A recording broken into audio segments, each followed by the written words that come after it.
All right, today we're going to get into a story that starts out simply enough. A mom just trying to give some advice, but it pretty quickly spirals into this really complex family situation. We're talking about race, privacy, and what happens when good intentions go wrong. So let's just dive right in. So get this. The mom says she was too shocked to speak because she'd never seen her son so angry. I mean, can you imagine? That's the emotional high point of this whole thing. But to really get what led to that moment, to that level of anger, we've got to rewind and see how it all started. Okay, so at the center of this story, we've got three main people. First, there's the mom. She's 37, she's white, and she herself admits she feels totally out of her depth here. Then you have her son, who's 14 and seems to be super protective of his girlfriend. And that girlfriend is Nina. She's 13, she's African American, and as you're about to see, their different perspectives are really on a collision course. So the mom is feeling completely lost, right? She doesn't know what to do. And like so many of us do these days when we're stuck, she turns to the internet for answers. She lays out the whole situation for everyone online and kind of boils down her whole mess into one single, very direct question. And here's the question she posts. Am I the asshole for telling my son's African-American girlfriend that she can wear a wig even if my son doesn't want her to? Wow, I mean, that one question pretty much tells you everything you need to know about the conflict. So to figure this out, we really need to step back and look at it from her point of view first. All right, let's try to see this from the mom's perspective for a minute. You know, in her mind, this wasn't about sticking your nose where it didn't belong. It was purely about concern. She saw this change in Nina, the girlfriend, and it worried her. She just felt like, as a caring adult in the room, she had to say something. And what she describes is like looking at two completely different Ninas.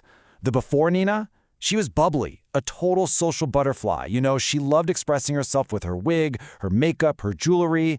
But the after Nina, that confident girl was just gone. She'd become withdrawn, stopped wearing all the things she used to love, and was apparently even dreading a party that was coming up. And that party was really the tipping point. The mom pulls Nina aside and just asks, hey, what's wrong? And what Nina tells her is just heartbreaking. She says she just doesn't feel pretty. It turns out she was only wearing her natural hair because her boyfriend, the mom's son, told her he thought it looked cooler. But it was super clear to the mom that Nina was not comfortable with it at all. So that's when the mom decided to step in. She tried to connect with Nina, sharing stories from when she was a teenager trying to impress boys. And her main message was really simple. Hey, you can and you should wear your wig if it's what makes you feel good. It doesn't matter what my son thinks. Now, while the mom saw this as, an act of empowerment, you have to remember Nina is in a much trickier spot. I mean, she's only 13. She's right in the middle of that classic teenage battle, that constant tug of war between how you feel about yourself and what the person you have a crush on thinks. And you can really feel the pressure she's under, right? On one hand, she's genuinely uncomfortable showing her natural hair at this point, but on the other hand, her boyfriend has this strong opinion that she looks cooler this way. And what happens? She ends up putting his preference ahead of her own comfort. It's a tough spot for anyone, let alone a 13-year-old. So for a couple of days after that conversation, everything's quiet. The mom probably thinks, okay, great, I hoped.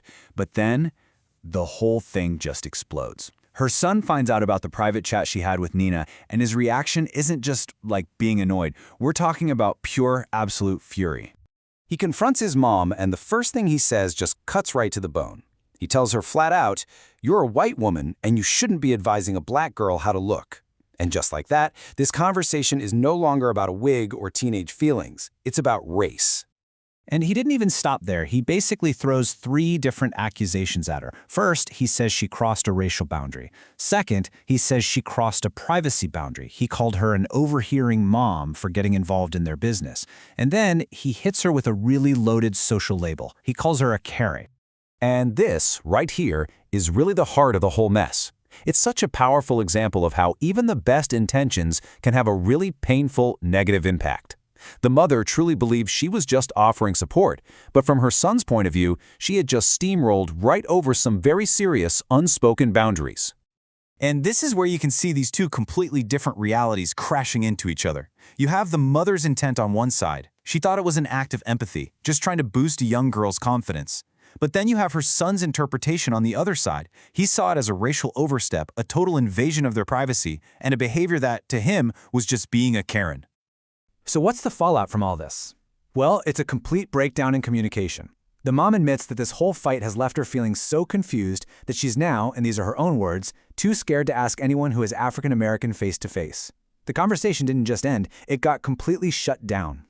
And that leaves us all with this really tough, challenging question to think about. In these kinds of complicated situations, ones that involve family and race and identity, how do you even know where that line is? When does trying to be caring and supportive cross over into being harmful and overstepping? It's a question with no easy answers, that's for sure.